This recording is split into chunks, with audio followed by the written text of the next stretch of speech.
Doctor high, നമ്മുടെ ഈ men's skin കെയറിനെ കുറിച്ചുള്ള ഇമ്പോർട്ടൻസ് ഒന്ന് അറിയാൻ വേണ്ടി. എന്ന് വെച്ചാൽ usually compared to other ladies, men's അത്രയും ബോധേഡ് അല്ല അവരുടെ സ്കിൻ കെയറിനെ കുറിച്ച്. അപ്പൊ അത് നമ്മുടെ ഒരു ലൈഫിൽ എത്രമാത്രം ഇമ്പോർട്ടൻ്റ് ആണെന്ന് അറിയാൻ വേണ്ടി. മെൻ ഇപ്പോൾ നമ്മൾ ഫീമെയിൽസ് വെച്ച് കമ്പയർ ചെയ്യുമ്പോൾ എല്ലാവർക്കും ഒരേപോലെ തന്നെയാണ്. നമുക്കും സ്കിൻ കെയർ ഭയങ്കര ഇമ്പോർട്ടൻ്റ് ആണ്. ഇപ്പൊ നമ്മൾ നവംബറിലാണല്ലോ ഈ സെലിബ്രേറ്റിംഗ് ഓഫ് ഷെയ്ഡ് നവംബർ. അത് തന്നെ ആക്ച്വലി ഒരു മെൻസ് ഹെൽത്തിന്റെ അവയർനെസ്സിന് വേണ്ടിയുള്ള ഒരു മന്ത് ആണ് നവംബർ എന്ന് പറയുന്നത്. അപ്പോൾ നമ്മൾ അതില് ഇപ്പോൾ സ്കിന്നിൽ തന്നെ ഇപ്പോൾ men the skin is different. ഇപ്പോൾ ഫീമെയിൽസ് വെച്ച് കമ്പയർ ചെയ്യുമ്പോൾ മെയിൽസിന്റെ സ്കിൻ കുറച്ചും കൂടി തിക്കർ ആണ്. ഓക്കെ, ആൻഡ് നമുക്ക് ഈ ഹോർമോണൽ ആയിട്ടുള്ള കുറച്ച് ഡിഫറൻസസ് ഉള്ളത് കാരണം നമ്മുടെ സ്കിൻ എപ്പോഴും ഭയങ്കര ഓയിലി ആയിരിക്കും. ആണുങ്ങളുടെ സ്കിൻ എപ്പോഴും കുറച്ച് ഓയിലിനെസ് കൂടുതലായിരിക്കും. ആക്നെ വരാനുള്ള സാധ്യതകളൊക്കെ കൂടുതലാണ് മെൻ.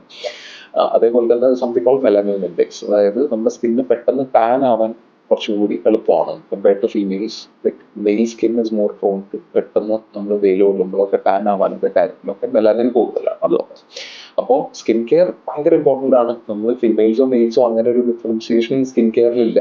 പക്ഷെ സ്കിൻ കെയർ ഡിഫറൻസിയേഷൻ ഉള്ളത് പ്രൊഡക്ട്സിലാണ്. അതായത് നമ്മളിപ്പോൾ ഒരുപാട് ഓയിലിനെസ് കൂടുതലുള്ള ആളുകളിൽ നമ്മൾ സാധാരണ രീതിയിലുള്ള ഫേസ് വാഷും കാര്യങ്ങളും എല്ലാം ഉപയോഗിക്കുക.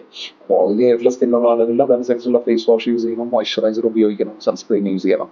ഒരുപാട് ഓയിലി ആയിട്ടുള്ള ആൾക്കാർക്ക് നമ്മൾ അതേപോലെ ഓയിലി ആയിട്ടുള്ള സൺസ്ക്രീൻ കാര്യങ്ങൾ ഉപയോഗിച്ച് കഴിഞ്ഞാൽ ഇഷ്ടപ്പെടില്ല. നമുക്ക് കുറച്ച് കഴിയുമ്പോൾ കുറച്ച് ഭയങ്കര പിഗ്മെന്റഡ് ആയിട്ട് തോന്നുമ്പോൾ അങ്ങനത്തെ പ്രശ്നങ്ങളൊക്കെ. സോ നമ്മുടെ സ്കിന്നിനനുസരിച്ചുള്ള എല്ലാ റൂട്ടീനും കാര്യങ്ങളും കറക്റ്റായിട്ട് മെയിൻസിലും ഭയങ്കര ഇമ്പോർട്ടൻ്റ് ആണ്.